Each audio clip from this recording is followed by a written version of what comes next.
So I wanted to do a brief video just saying Happy Mother's Day to everybody out there, but then I realized most of my subscribers are actually men. So Happy Mother's Day to the few women who will see this. You do a real service for humanity. We need people to nurture and raise our children. And it's not just for you mothers, it's for mothers and grandmothers and aunts, the people who operate as mothers in the lives of other people. You do an invaluable service, and we're grateful for it. But I wanted to talk about something different. And what I wanted to talk about was a weird little group of people that I came across on YouTube. And they go by the acronym MGTOW, which stands for Men Going Their Own Way. Men going their own way, when you first read the ideals, they seem like, loosely idealistic, kind of, but it seems like there's some good reasoning in there. But then the deeper you get into it, it turns into all this black and white thinking, and they try to abstain from sex. They're waiting for sex robots in artificial wombs, so that there's no more need for women. So I'm going to just go ahead and read you a little bit from a post on Reddit by someone who is part of the Men Going Their Own Way movement. I'm just going to call him Bro Number 1. Bro Number 1 writes, I was just wondering if anyone could give me any tips on becoming celibate and even ignoring my attraction to women for my own reasons. I don't wish to involve myself with women sexually. Find it hard, though, as I still think about it often and am attracted to them. Is there anything I can do that will help me accomplish this? I'm genuinely serious about this, and I'm going to work hard to achieve it. Well, apparently, don't drink the water, or I should say drink the water. This reminds me of the Krishnas. I actually knew some Krishnas, interacted with them before. And back in the day, at least, some of them would put a little saltpeter or whatever in their food. I don't know if it really works, but whatever, to try to kill that sexual impulse. So Bro Number 2 writes him back to give him advice. And he says, snippity-doo-dah. Just kidding. There are a few tips and tricks I've found helpful. Number 1. I still fit in and out of the anger and depression stages sometimes. That works well. The red pill destroyed my desire. Number 2. Dedicate yourself to black knighting. You guys know what black knighting is? Okay. I figured it out, and it turns out that I was right. But I thought of a white knight, right? And then just think of a black knight. Not like, Batman. But like all the things that a knight would do. Being chivalrous and stoic, right? Well, a black knight is going to do like the polar opposite. So he says, dedicate yourself to black knighting. I find that trolling women is more fun than anything else. That's why I'm not going to be going through the comments on this video. Other men will. Be a loner. Number 3, be a loner. This isn't something this isn't something that you can change, personality thing, but it's helpful if you are. I only need a minimal amount of human interaction to stay sane.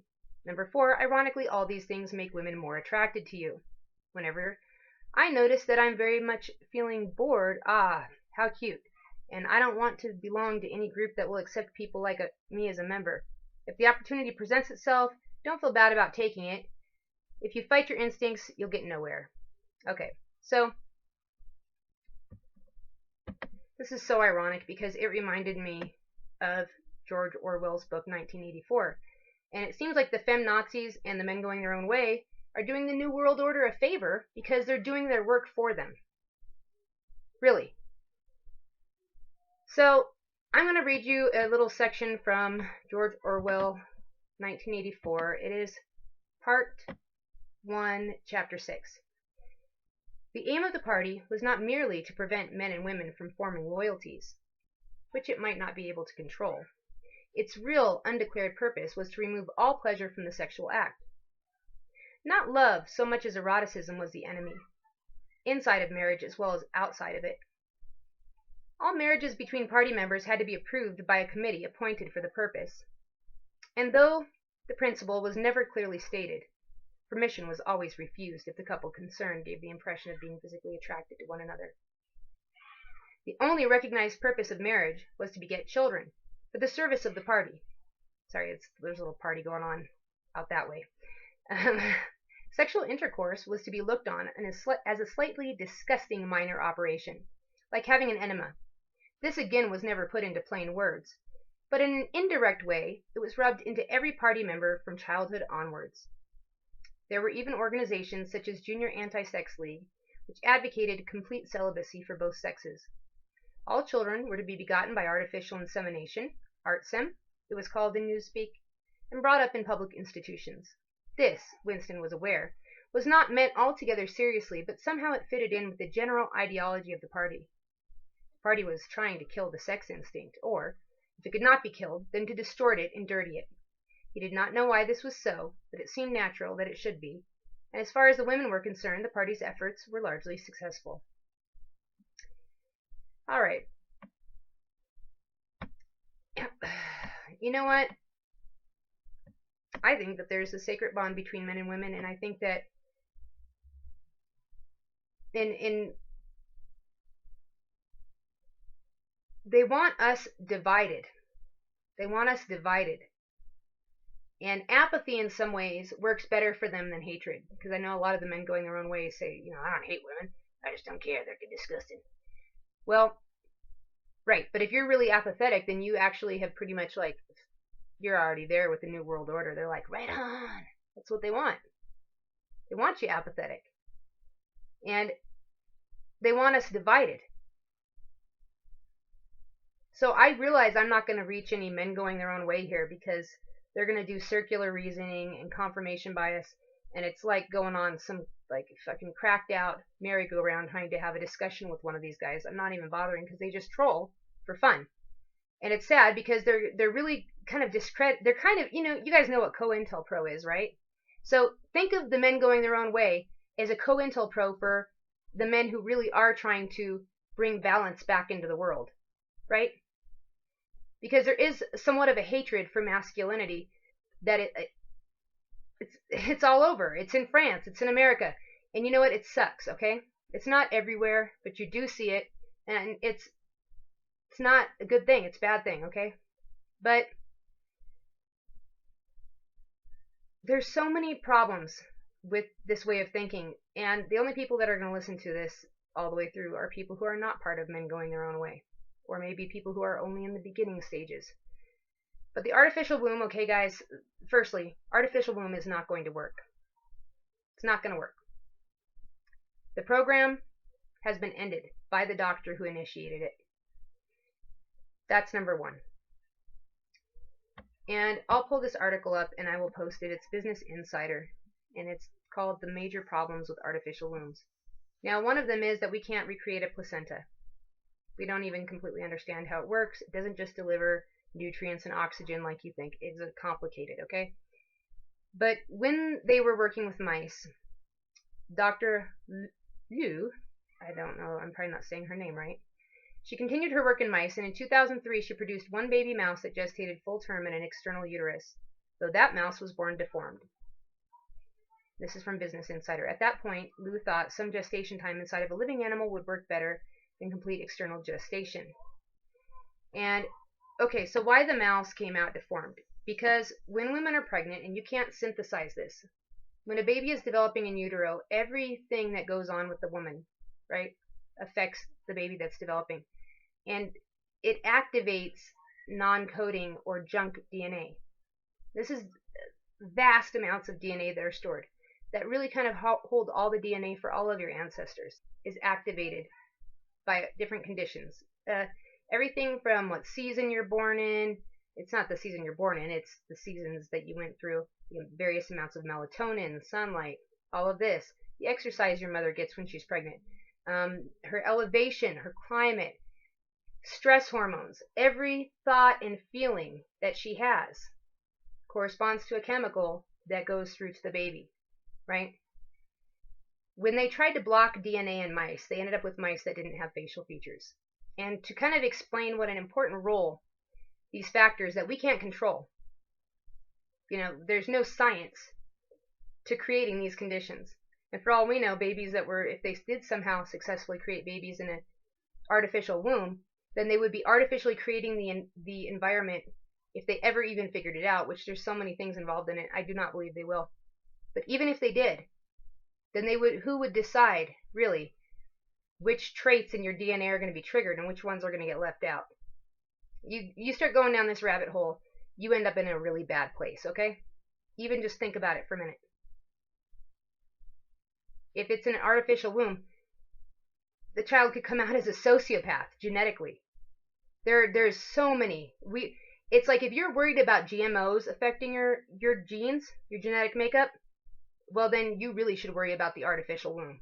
But beyond that, it's tragic because when this is from Business Insider again. Hope for a human artificial womb relies heavily on research by Dr. Helen Liu, today the director of reproductive endocrinology laboratory at Weill Cornell Medical College. Liu has managed to get cells from the endometrium, the uterine wall, to grow outside the body on a scaffolding shaped like a uterus. She got a human embryo to implant on this recreated uterine wall successfully in 2001, but it survived for 10 days until Liu ended the experiment, because the U.S. government didn't allow research on human embryos beyond 14 days after conception. Then she admits the baby mouse that went full term, but came out severely deformed. I'm going to show you, and I'm going to put on the screen a picture of a couple of cats. It's Rainbow and Cece. Cece is the clone of Rainbow. You're going to see that one is a tabby, and one is a calico. So these cats don't even look the same. Not only that, they don't act the same, but they're genetic identicals. Why? Because they gestated in different conditions. And the conditions, there's so much to this that you can't even begin to go there. Because another thing is that your gut is your second mind, right? Yeah, you feel something in your gut, like a gut instinct. Well, when you are in a surrounding, you're around people, you're in any kind of environment, your gut is actually taking in, and you're taking in so much more information about your surroundings than you ever know, than you're ever consciously aware of. That's why you should listen to your gut, because it does. It has like 80% of your serotonin. You have neurotransmitters that are produced there, used there. In fact, looking at depression, they found out that there's usually gut imbalance with depression, or irritable bowel syndrome, which goes along with depression and anxiety. When they just work with the person's brain, it doesn't work so well. But when they treat the gut, it does.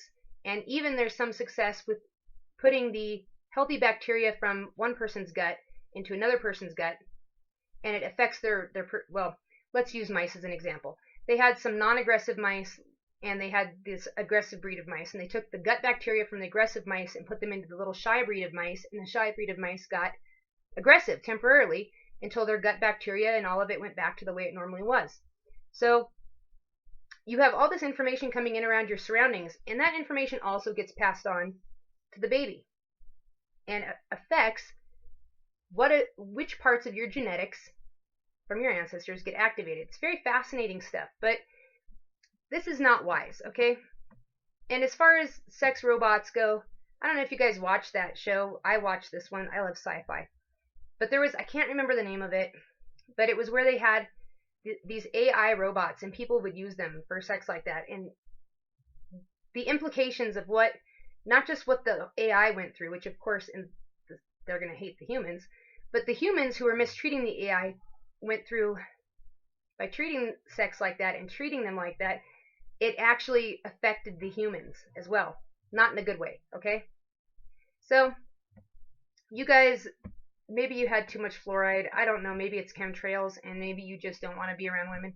That's fine. But for the rest of us, I think men and women can work together really well and do amazing things. In fact, I think men and women working together can take down the New World Order. And I think men and women raising their children together is our hope for the future. Involved parents. Hold your babies. Breastfeed them if you can. It does amazing stuff. Okay? Once again, happy Mother's Day. All the best to you guys. Have a great week.